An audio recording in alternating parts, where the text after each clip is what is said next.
우리는 하나님의 나라를 이루어 가기 때문에 그분이 무엇을 추구하는가를 봐야 돼요. 그분이 어떤 나라를 추구하는지, 왜 이 땅을 만들었는지, 왜 나를 이 자리에 불렀는지에 대한 그 후회마이가 딱 없이는 우리는 하나님과 깊은 관계가 갈 수 없을 뿐더러 나의 쾌락을 위하고 나의 즐거움을 위해서 나를 이끌어가는 그 생활들로 그냥 나는 채워져 갈 거예요. 그래서 역사를 떠올려 봐서 경계를 삼기를 바랍니다. 내가 여기서 여기는 건너가면 안 되고 여기서 여기는 이렇게 하는 그런 경계를 여러분이 삼아야 됩니다. 내 자신을 그냥 야생매처럼 막 풀어놔서는 안 돼요. 그래서 다른 사람들에게 올바른 방향을 소개해 줄 수도 있고 그들이 그것을 지킬 수 있도록 도와주는 사람들을 하나님이 만들려고 하시는 거예요. 우리를 통해서. 6절에서 10절에 똑같은 일이 우리에게로 일어날 수 있습니다. 야생마같이 살았는데 결국에는 유혹에 다 빠져버린다는 거지. 사람들이. 왜? 야생마처럼 살았으니까, 자기가 원하는 대로 살았으니까 절제하는 능력을 잃어버려가지고 그 죄에 쉽게 노출되고 죄를 쉽게 저질러버리는, 그리고는 뭐라고 하죠? 하나님의 용서를 너무 쉽게 생각해버리는 이런 경우들이 생긴다는 거. 그런 사람들을 많이 봤다는 거죠. 우리는 그들처럼 우리의 신앙을 떠들썩한 쇼로 변질시켜서는 안 됩니다. 우리는 생활입니다. 그리고 누군가에게 가르쳐 지키게 하기 위해서 우리는 진심적으로 다가가야 되는 부분이지, 떠들썩한 쇼로 만들면 그냥 쇼로 다 끝나버리는 거예요.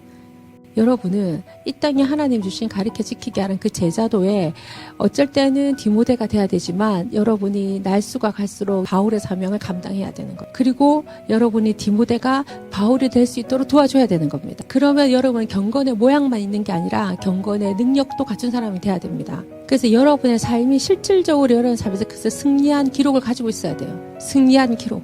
다른 사람을 가르쳐 지키게 해서 그가 지켜가는, 근데 그건 아무나 할 수는 없습니다. 자기가 그거대로 살아낸 사람만 할 수 있습니다.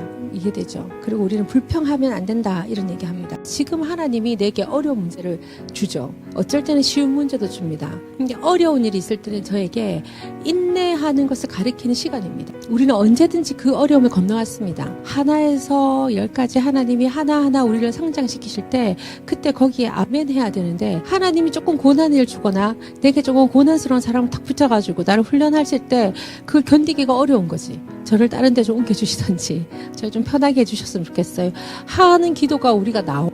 이제 그걸 보고 불평불만이다, 뭐 이렇게 불평한다, 이렇게 이 모든 것을 위험을 알리는 경고 표지다 이렇게 얘기했습니다. 여기는. 근데 그때 우리의 태도는, 아, 하나님이 나를 뭐 하신다? 훈련하신다. 하나님 나를 훈련하신다. 그 사람이 저의 조련사가 됩니다. 그러니까 나를 자꾸 훈련시킵니다. 옆에서 내가 못했던 부분들, 내가 답답했던 부분들, 이런 부분들을 훈련시킵니다. 근데 세상은 어떻게 가르치냐면 네가 잘하는 거를 해, 네가 원하는 거를 해. 근데 성경은 뭐라 가르치냐면 너는 훈련을 받아야 돼, 너는 계속 훈련해야 돼, 이렇게 가르치거든.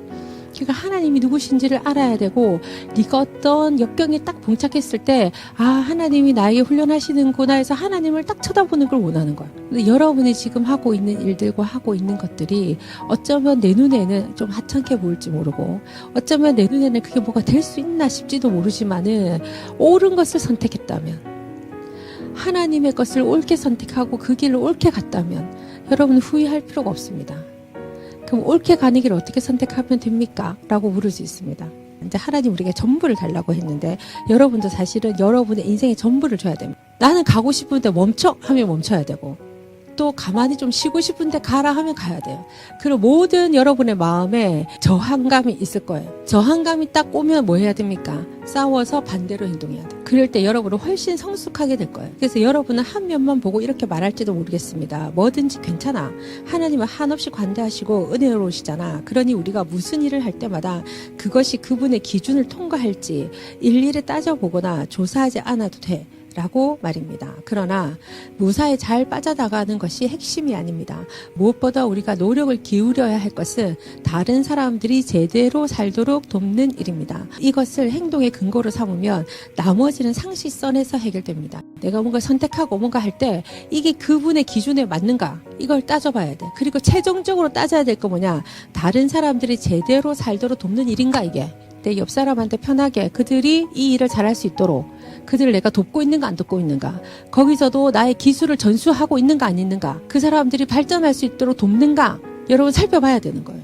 그냥 내 나름대로 세워놓은 어떤 일의 기준으로 가고 있지는 않는가, 그리고 그 하나님 내게 거기 보내신 거에 대해서 계속 불평불만하고 있지 않는가? 거기는 경고라는 거죠. 아주 좋은 일을 하나님이 주셨어도 자기가 윤리와 도덕이 없으면 이상하게 갈 수 있습니까? 없습니까?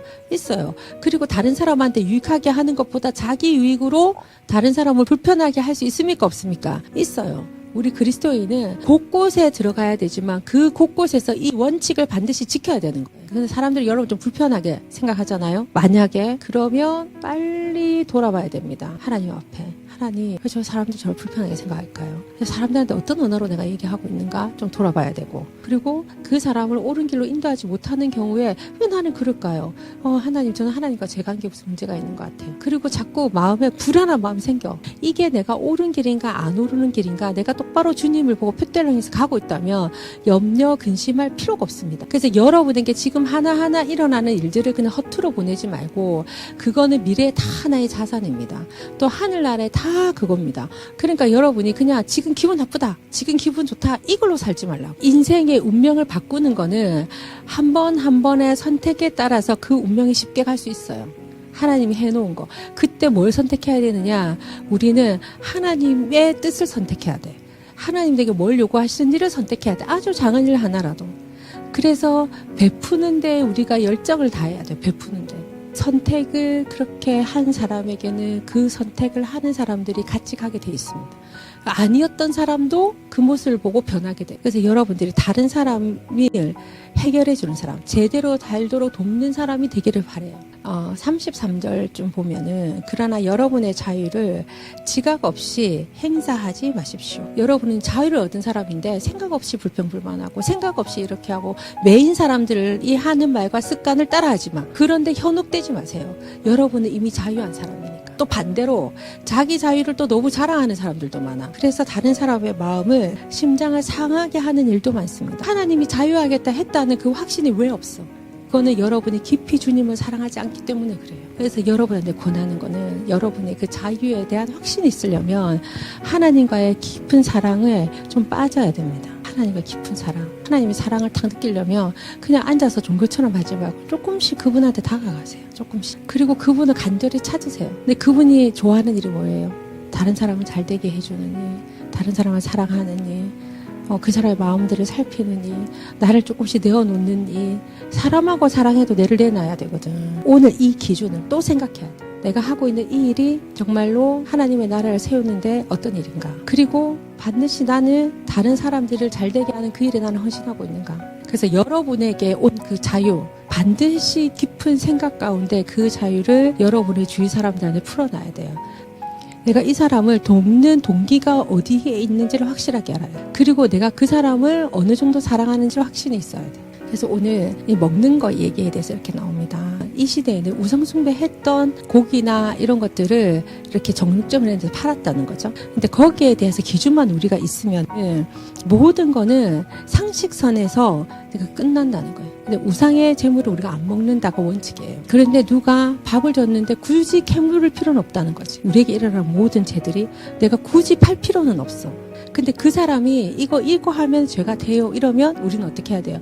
거기에 대해서는 경계를 딱 두고 거기에 대해서는 끝까지 싸워서 이겨야 되는 거야. 그래서 이거를 원칙으로 가진다면 나머지는 상식선에서 다 끝난다는 거예요. 무슨 말인지 이해되죠?